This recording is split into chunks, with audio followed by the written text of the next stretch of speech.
It's the realist. Hey, what's going on, everybody? It's your guy Realistic, and welcome to my tutorial vault. That's right, I'm gonna start grabbing some of my most classic tutorials over the years out of the vault and re-releasing them. That way y'all can enjoy, get your mixing and mastering skills back up. So if you find any of the information useful, be sure to like and subscribe to the channel. That way this keeps showing up in your feed, and sit back and enjoy the content. All right, so what we're going to do is we're going to figure out how to clean up our reverb, and it's one of the key factors to having an overall great sounding mix.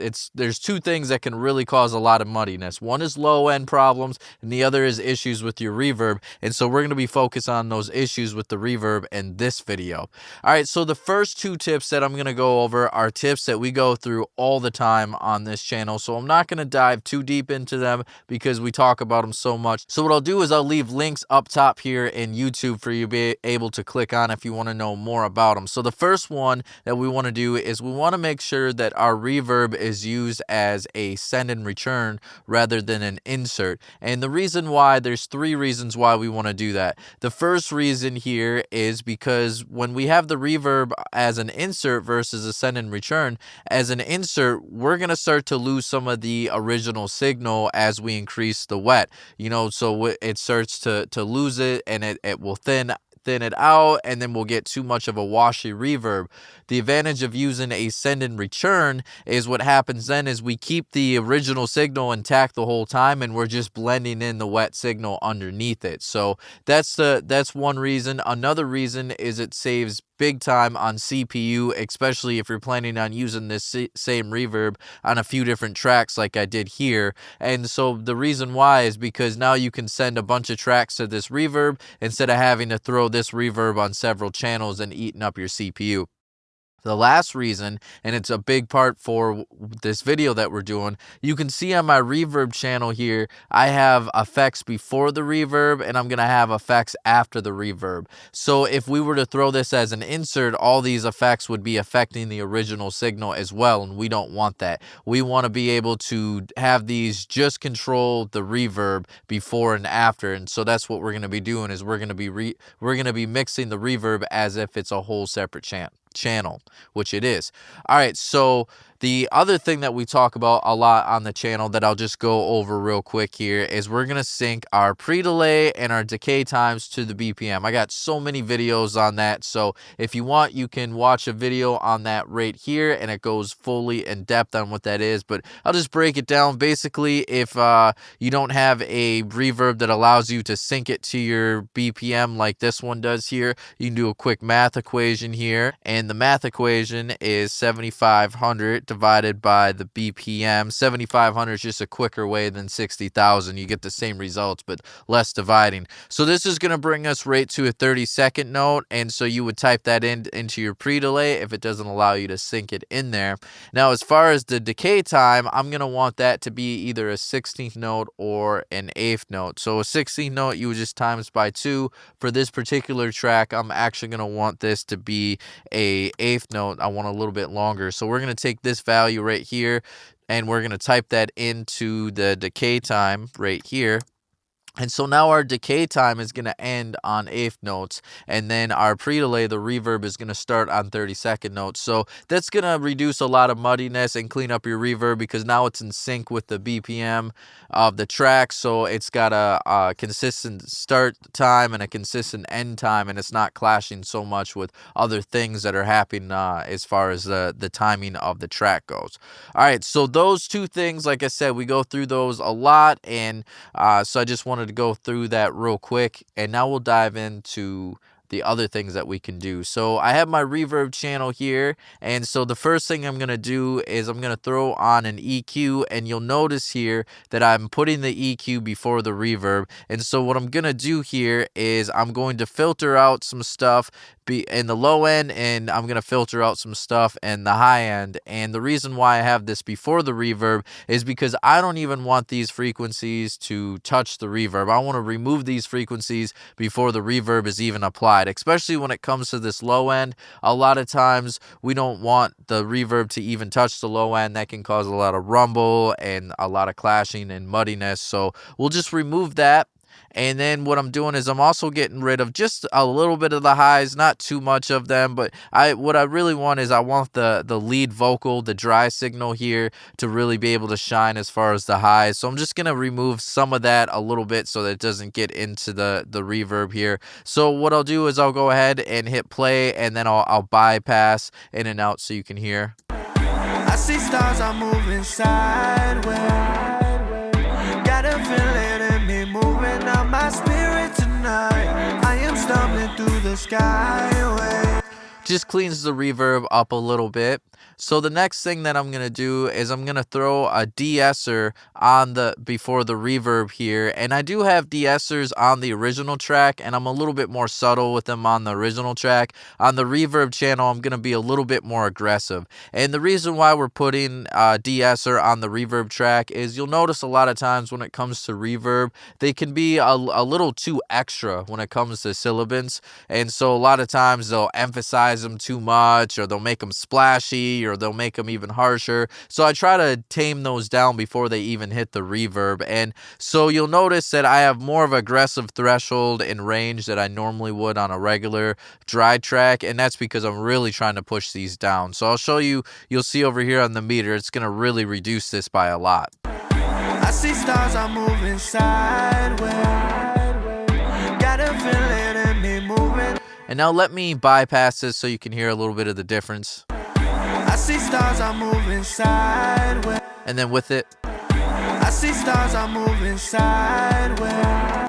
so just kind of tames it down a little bit, because again, the reverb is really going to emphasize that quite a bit, and so we just want to get rid of that before it hits the reverb. All right, so I got this next plugin. We're actually going to come back to this towards the end, because this plugin right here isn't so much going to make it cleaner, but it's going to just add a little bit more excitement. So let's focus right now on the tactics to make this reverb cleaner. So what I'm going to do now is, after the reverb, I'm going to throw on a compressor, but what I'm actually going to do is I'm going to have this as a sidechain compressor. And so what's happening here is the key input is the vocal channel. So I got the vocal sent here to the compressor, and it telling the compressor that the external source is going to control it. And so what's happening now is every time the original vocal is going to be performed, it's going to push the reverb down a little bit. And then when the vocal stops, it's going to allow the reverb to expand up. Now you may be wondering, what is the difference between this and the pre-delay? Well, the difference between this and what's going on is the pre-delay, we're setting it to a certain time, right? And so the vocal is going to be delayed by a 30-second note. Well, the performer might not always stop on a 30-second note. It might stop on an 8th note or a 16th note or a quarter note. And so that's one reason. And another reason is I don't want to stop the reverb. I just want to lower the reverb a little bit in volume. And so that's what this is going to allow us to do. We're going to be able to push the reverb down a little bit as the vocal is performing. And then when the vocal is not performing, like we got this little space right here, and when it's not performing, it's going to allow the reverb to expand up, and so we can enjoy that a little bit. And so what this is also going to do is it's going to allow more room for the lead vocal, and since the lead vocal and the reverb aren't going full blast together at the same time, it's going to reduce some muddiness and clean some things up, because it's lowering the reverb a little bit and getting it out of the way for the lead vocal to shine. Usually what I do is I'll sync this to the BPM of the track, which I already did there. And so again, what you do is just you take 7,500 divided by the BPM. And for this one right here, I would actually put the attack and release to a 64th note. And so we would just type those values in. What you see, I have that typed in already. Pretty fast attack, pretty fast release. And then what I'm going to try to do with the threshold is I'm going to be a little bit more aggressive with it and try to reduce it by about 5 to 6 dB. All right, so let's check out what this sounds like so you can hear what I'm talking about. I see stars are moving sideways. Got a feeling in me moving out my. And let's go ahead and solo the vocal track so you can hear this a little bit better. What I'll do is I'll bypass it and then I'll bring it in so you can really hear what it's doing. I see stars are moving sideways. Got a feeling in me moving up my spirit tonight. I am stumbling through the skyway. Dancing through them, I don't stop. No more room for the teardrop. So you can hear it just kind of pushes it down a little bit, allows the vocal to have a little bit more breathing room, but then we can still enjoy the reverb as far as when we have these little openings here. It kind of just opens it up. And it also kind of makes it sound a little bit more musical because now we've introduced some type of new dynamics to the reverb and a little bit more of a rhythmic feel to it too. So it just really makes it feel more cohesive with the track here.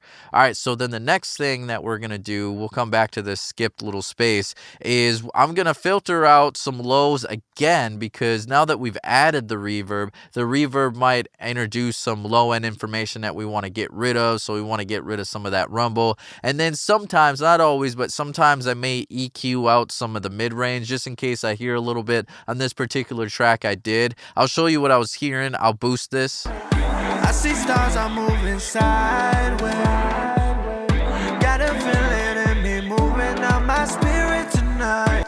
So it's just a sound that I might want to just tame down a little bit, maybe just reduce that by 2.5 dB. So I'll bypass this and I'll bring it in so that way you can hear what this is doing. I see stars are moving sideways. Got a feeling in me moving out my spirit tonight. I am stumbling through the sky. You can hear how that's really cleaning up the reverb. It almost makes it seem brighter, and we didn't boost anything yet. We're just kind of reducing things, but that's because we're getting some of that mud out of the way. All right, and then the next thing I'll do here is, again, this is something that I might not do on every track, but for this particular one I want to, just because I just want to add a little bit more energy to the reverb, is I'm going to boost some of the highs here, but I'm going to boost like the high highs. I'm not going to really boost this area because I want to leave that for the vocals. So I'm going to boost 20K and above, an area that we almost can, we barely can't even hear that as humans. But I just kind of want to add a little bit more shimmer and sparkle to the reverb. So let's bypass and bring that in. I see stars are moving sideways. Got a feeling in me moving out my spirit tonight. I am stuck. So again, just adds a little bit more shimmer to that reverb and just kind of, again, makes it sound overall cleaner. All right, so those are all my tips to make your reverb cleaner. Now I'm going to show you a little something to add a little bit more excitement to your reverb, a little bit more energy. And I got this distortion plugin, and there's two options that you can go with this. You can put it before the reverb, or you could put it after the reverb. If you put it before the reverb, we're going to distort this original signal before it even hits the reverb, so it's going to go into the reverb distorted a little bit. If we put it after the reverb, what we're going to be doing is we're going to be distorting the reverb a little bit. And on this particular track, I actually think distorting the reverb afterwards would be better than beforehand. I'll show you beforehand so you can kind of hear. It's just going to add a little bit more energy to what's going into it. I see stars are moving sideways. Got a feeling in me moving out my spirit tonight. So that vocal just has a little bit more energy to it. But now let me show you what it sounds like with the reverb afterwards. Again, I'll bypass and then I'll bring it in. I see stars are moving sideways. Got a feeling in me moving out my spirit tonight. I am stumbling through the skyway. Dancing through them, I don't stop. No more room for the teardrops. So you can hear that distortion's doing something pretty cool with the reverb. We're definitely getting a little bit more energy and more sizzle to it, a little bit more sparkle. And I'm not going too crazy here. I'm just driving it up by about 20%. And then over here, I'm kind of cutting out some of the lows, a little bit of the highs, just because I don't want to distort any of that area. And I chose a little bit brighter of a tone. But yeah, that's just a way to add a little bit more energy to your reverb. And all of these tips right here should really help your reverb improve. They should sound a lot cleaner, and I think that you'll have a better overall sounding mix with these techniques. Thanks so much for taking the time to watch this tutorial. If you found it useful, be sure to like and subscribe because it does help the channel grow. When you like a video, it tells YouTube that you liked it and maybe other people will like it as well. And also be sure to check out my online mixing and mastering courses, the art of beat mixing, the art of vocal mixing, and the art of mastering, all available now. And if this video was helpful and you're looking for other videos, you can watch a video here, here, and here. All right, until next time, y'all.